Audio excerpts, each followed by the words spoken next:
The sun. What's it up to today? We'll cover it and lots more here at the Smash News Network, least busted name in news. Here come some tunes to come along with your solar imagery. Next is colorized magnetogram. That was a composite, 304 and 171 angstroms. Here are the magnetic fields. And we've got most of our activity here in the west side. So for you new viewers out there, this is the west side of the sun over here. This is the west side. And this is the east side over here. And if you're wondering why that is, it's because activity rises on this side and it sets on this side. So the east and west orientation, those are solar based with good reason. Anyway, we've still got lots of sunspots, a coronal mass ejection warning, and a solar flare warning in effect. Here's 94 angstroms, one of the best wavelengths to view solar flares with. And don't be surprised to see some M or even X-class flares out of one of these groups, likely this one or this one. And as they approach the limb of the sun, they become more likely to produce major flares. We know this through statistical analysis.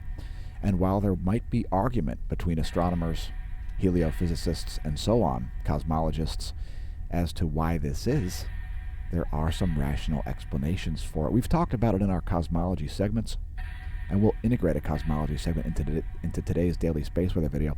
Look at all of the absorption happening around here.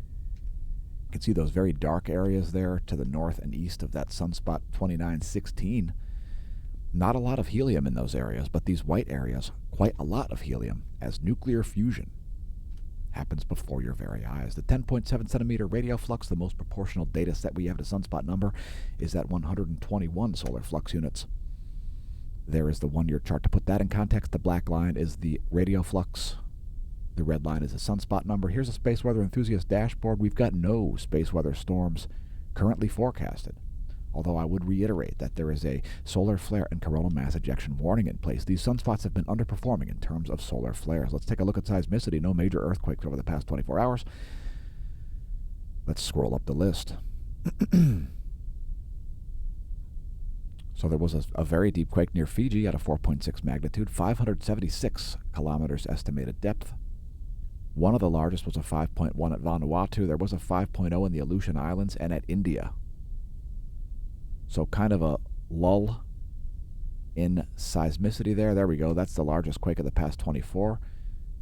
There were two 5.7s. So this 5.7 at Attu Station, Alaska, as well as this one in Crete, near Crete, Greece. And those two quakes happening about an hour apart from each other. There was a 5.0 magnitude aftershock there. Next, volcanoes, and it looks like Ionosphere has calmed down a little bit here. The 600 quakes that have occurred since midnight have been of a lower magnitude than we saw, so maybe things calming down here. The last sentence is magma migration at depth is still about to pressurize, and the increase in seismic activity is likely a sign of its accumulation. So we'll have to keep an eye on Ionosphere, located on the Reykjanes Peninsula in Iceland. Shivaluch, volcanic ash not identifiable. Don't fly your hang glider over the desolate peninsula of Kamchatka. It's cold and unhealthy. Suwanosejima exploded. Unknown volcanic ash plume from that. Hungatonga Hungaha'apai has increased its activity here. 25,000-foot ash plume as it explodes there over Tonga. Fuego continues to explode, producing a 16,000-foot plume of volcanic ash over Guatemala. Not sure on Nevado del Ruiz. Probably a cloudy day there in the satellite imagery over Colombia. Not sure if Nevado del Ruiz is erupting or not. But Sangay and Revenador are. They're located in Ecuador. Flight level 200 over Sangay. Flight level 150 over Revenador. Sabancaya continuous emissions to 24,000 feet of altitude. As Sabancaya explodes, that one's located in Peru. And I would remind all of our viewers to not pole vault the caldera, but do support the channel by visiting the links below the video. One of the ways you can do it is by becoming a member of the Smash team. We just recently put up another free publicly visible post here, our GDAX Daily Disaster Report, as well as our Cosmology playlist. So we specifically put up a video here about the local interstellar chimney. If you want to go check that out, smashomash.com/smashteam. Just log in or don't log in and find the latest posts page and go check it out. You can find the whole playlist with over 230 cosmology segments there. Thanks to our gold, silver, and gold paid-up annual subscriptions especially. Universum Liberate is today's featured product. If you're sick of what's going on in the galaxy, make sure you show your support for the Galactic Special Forces by picking up some Universum Liberate merch. Yes, since you're viewing this video on the internet, you can probably figure out what it means. There's even a miniskirt design. Check it out. Universum Liberate. To quote Geddy Lee, I'm not sure if Neil Peart wrote the lyrics or Geddy Lee did, "If I could wave my magic wand, I'd set everybody free." You can find links below the video to this, as well as on our homepage at smashamash.com. Welcome to the Neo Renaissance. Let's blast through some more data here. Oh, also, it would really help me out a lot if you're searching for a bike to help me shop for you, or to allow me to help you shop for it. There, that makes more sense. Yeah, allow me to help you shop for it. It's not going to cost you anything extra. You'll get access to my valuable expertise. If you buy the bike through me, you'll pay nothing extra. We'll have it shipped to your local shop, and so on. Keep in mind, folks, I ride for a bike shop. That's my UCI trade team. We're not competition for local shops. We work with local shops to get riders the gear that they need. Curated.com/e/dan.nigro. Links below the video for that also. Next, some magnetic data here. So here's the GOES magnetometer over the past 3 days. Those arc jet moments are the geostationary satellites endeavoring to maintain their geostationary near equatorial orbits. Those thrusters create plasma, which can affect the magnetometer readings, which is why they show those arc jet moments. Nothing too exciting happening here on the magnetometers as a coronal hole wind stream wanes. Here's the heliospheric current sheet. Earth is in a North Pole current sheet at the moment. No changes for that expected in the near future. Keep in mind the magnetic environment can change with basically no warning. The line of sight view is basically the same data. It shows you the solar magnetogram. Lots of magnetic activity as solar cycle 25 has suddenly ramped up. And you can see a massive number of coronal holes here, a huge amount of area that is coronal holy in the Earth-facing zone. You can see all of those green areas there. That's a huge, rather diffuse, not well-defined coronal hole system.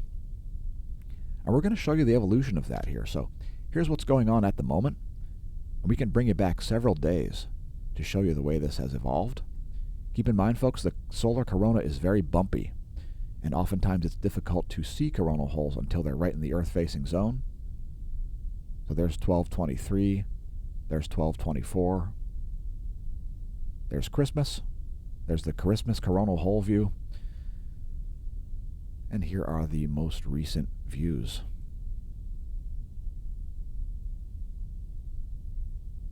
"193 angstroms is a great wavelength for that.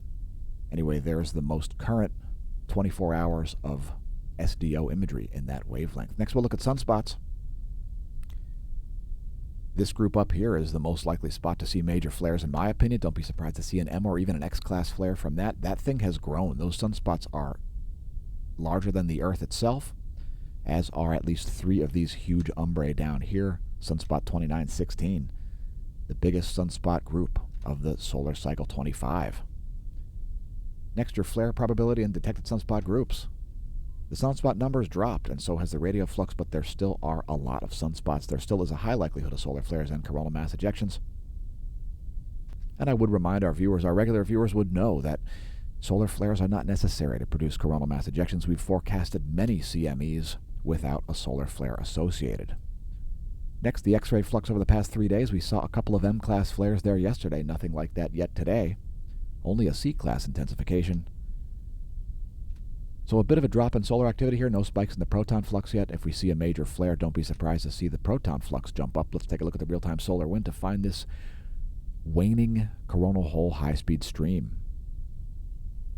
Current solar wind speed down to 368 kilometers per second. Solar wind density 7.69 protons per cubic centimeter. We're back to basically background solar wind conditions here now. KP index at 2. That's a measurement of global geomagnetism for you new viewers. Thanks for tuning in. Congratulations on realizing the channel exists. Next, the magnetohydrodynamic pressure in the Earth geospace. You're looking at a scale here of nanopascals modeled by the Space Weather Modeling Framework over the past 4 hours. If all is going well, and it looks like everything's looking normal there. So pretty homogeneous pressure here, no major sudden changes in the solar wind or anything like that. A bit of a reduction there throughout the last 4 hours in the pressure on the sun side. Next, ground magnetic perturbations, changes to Earth B field on the ground level. That was Earth's magnetic moment from space. This is Earth's magnetic moment from the ground. The scale here is nanotesla. That's magnetic flux density, not magnetohydrodynamic pressure, because we're measuring the field here, not the plasma. Anyway, like the last frame, that's 4 hours of data as this coronal hole wind stream slowly subsides. Next, a solar system forecast. We'll advance this 1 week. Please don't be frightened of planets on the 5th of January, or on the 29th of December for that matter. Don't be afraid of planets, period. That's complete nonsense. Planets are not scary, folks. I don't know why people try to propagate this fear and fraud and nonsense on the internet about how the galaxy is going to kill you, the sun's going to kill you, Jupiter's going to kill you, Saturn's going to kill you. We find the likelihood of this to be a little bit on the low side. So here's our star chart. The blue line here is the galactic plane. The yellow line is the ecliptic, the path the sun will take across the sky. And oh my God, it's about to cross the galactic plane. Stop the presses. If you're up before dawn, you may see Mars rising ahead of the sun, and also the moon there on the ecliptic. Next, our coronal mass ejection watch. Well, it's actually a warning. And yeah, I would have to reiterate here. We don't need to see solar flares to see coronal mass ejections. They just increase the likelihood of a bunch of material blasting out into space. At the moment, nothing showing up on the coronagraphs. That doesn't change the fact that there's a solar flare warning and a coronal mass ejection warning. These spacecraft are Stereo A and the Soho Lasco C2, which is located here at Lagrange point 1. That's this right image, and the left image is Stereo A, located here at Lagrange point 5, chasing Earth, orbitally speaking, through the solar system. Today's cosmology segment's integrated into the daily space weather video, so let's blast through this one. Lonely spiral captured by Hubble to construct cosmic distance ladder. Now, you may not be familiar with the way distances are calculated to distant objects. Once you get to tens of millions of light years, for example, we can't use parallax anymore. We need to use Cepheid variables. Yes, a specific type of variable star. And this is just another galaxy here whose distance has been calculated. It's UGC from the Universal General Catalog number 9391. A great spiral galaxy. I'll just quickly scroll the article here so you can read it if you like. We can use parallax for distances closer than 3,000 light years. This one's located at 130 million light years. And highly variable stars, bright variable stars, known as Cepheid variables, are what we use to calculate these distances. So Cepheid variables are sort of a known, we call them a standard candle. Here's a little article about them. They have a short periodicity, which is directly proportional to their brightness, and this allows their distance to be calculated using the inverse square law. The way light intensity decreases as a square root of the distance. Anyway, there's a little article about Cepheids. Let's pick a random number today. It's 588, which coincides with something at the Neil Gorell's Swift-Bat X-ray Observatory. Let's check it out. Number 588 turns out to be IGR J16 16493-4348, an X-ray binary / neutron star. Let's take a look at its X-rays. You can see it's a pretty consistent periodicity here in the last 16 years. And we even see some periodicity showing up here in the 30-day chart.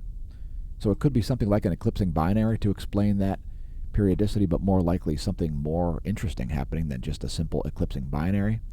Let's take a look at this one visually. We'll go to the CDS portal from Simbad here.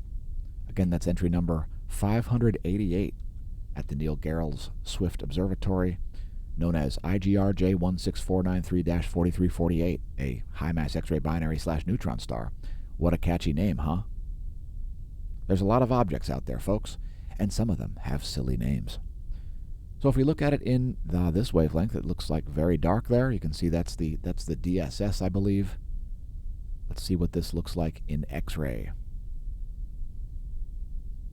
So here's the XMM Newton data, and it should be a bright X-ray source. Nothing showing up there. Let's try something else. So here it is on the Chandra. And interestingly enough, this is actually a diffuse X-ray source. We don't really see a very bright signal there. So this one's kind of strange. But that certainly is a specific X-ray source there. So this one might warrant some further study. Let's take a look at some other wavelengths. So here's an interesting ultraviolet image. This is the Combined Swift UVOT Intensities Band UVM2. When we look at this area, we see a series of objects there. A very bright object to the south of it.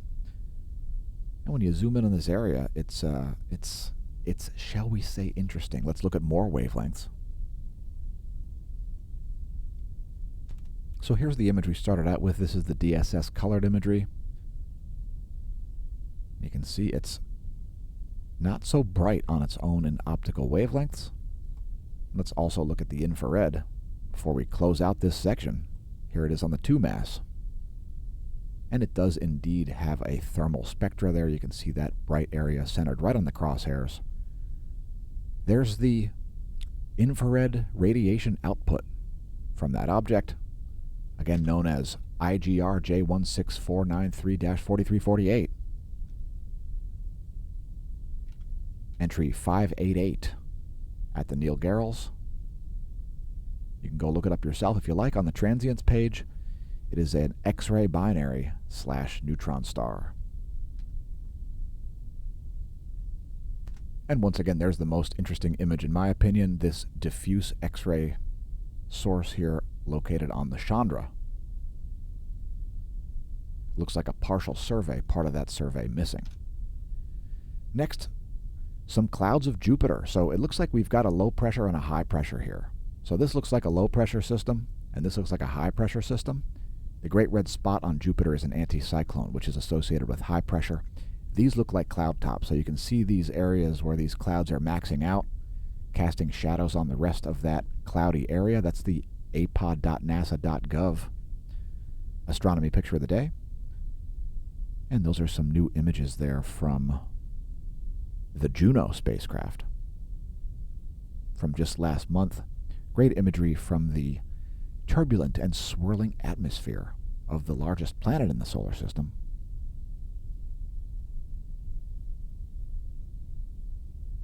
Looks like a low and a high pressure system in proximity to each other. apod.nasa.gov, that's our cosmology segment.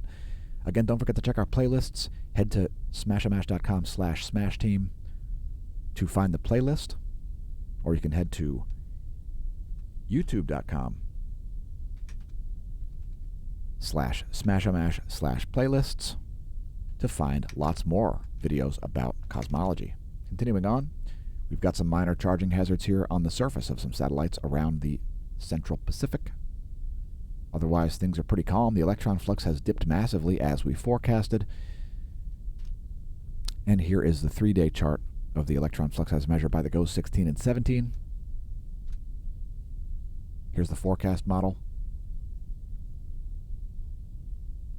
And you can see that dip there in the electron flux as forecasted. NOAA forecasting a small increase here. I won't argue with that. Next, we're going to look at the total electron content forecast, which is the total electron content between your geosynchronous satellite, like your GPS satellite, for example, and your handset. In other words, the electrons of the inner Van Allen belt. Let's do it. Here's a total electron content forecast, and it's quite chaotic. Once again, expect major GPS errors in places that aren't the equator at noon. Most GPS errors occur around the equator at noon. And we've been seeing chaos for the last 2 weeks. Some much more disorganized bands. I'll let it play through a second time here. And the redder this shows up above your head, the more likely you are to have GPS errors of thousands of miles. Turn on your Wi-Fi accuracy location service in order to decrease or eliminate entirely your GPS errors. Next, we're going to show the ionosphere. The F layer is located at about 300 kilometers of altitude. Here's your ionogram for the past day, courtesy Australian Government Bureau of Meteorology. And we're seeing continued anomalies here around the South Atlantic Ocean, South Pacific Ocean, around the Drake Passage, one of the weirdest places in the world right here, the area where the Atlantic and Pacific Oceans must reach static and thermal equilibrium. A lot of water has to rush back and forth through that Drake Passage for those oceans to attempt to reach static equilibrium. So here's the anomalogram. That was the ionogram. This is the anomalogram departure anomaly in megahertz from the 30-day median. You can see wild swings there happening in the ionosphere around the Drake Passage, which is south of the South Atlantic anomaly, which is now over the South Atlantic continent, someplace like around here. There's also another smaller weak spot down here by South Africa in the ionosphere. And you can see some evidence of that in the anomaly imagery. Here's the latest image. That's 1330 Universal Time ionogram. There's 1330 Universal Time anomalygram. And let's do bonus features. Bonus feature 1 is the ground-based solar observatory at El Teide, Spain. There's the latest imagery from there. Part of the National Sunspot Observatory. Next, the NASA GOES 16 SUVI will zoom out to 67%. This is a great view to see coronal mass ejections, as it has a very wide field of view, much wider than the SDO. So less detail, but greater viewing of filaments as they erupt. We show it regularly on the Twitch channel. Next, your colorized magnetogram and intensitygram. And do we have any new sunspots? Let's take a quick look here. Sunspot 2916 remains huge, remains likely to produce major flares, and it's getting more likely as it moves toward the limb.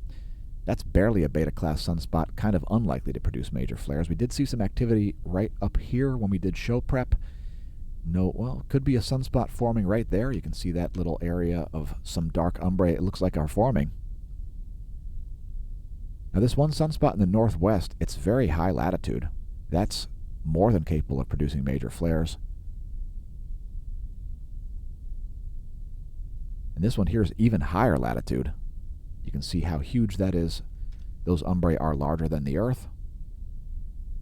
Here's a tour of the magnetic fields in high res.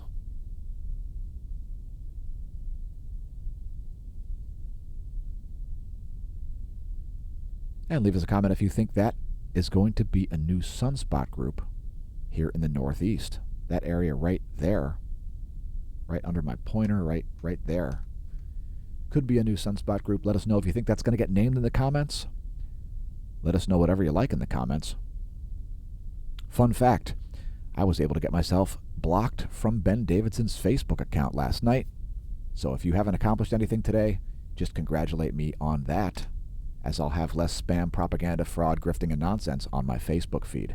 Next, looking at 171 angstroms from the SDO. Here's the Northern Hemisphere. How about the South? Some great filamentary dances going on down here. And we'll close out today's daily space weather on the full disk SDO imagery in 171 angstroms. My personal favorite, it shows the lower corona magnetic looping. It's iron 9 is the ultraviolet light spectra. It's the ultraviolet light emission in a very specific band of the spectrum by iron 9.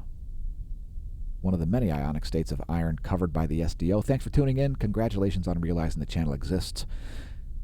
And may that solar wind be at your back.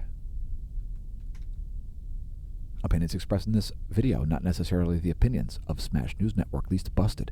Name it news.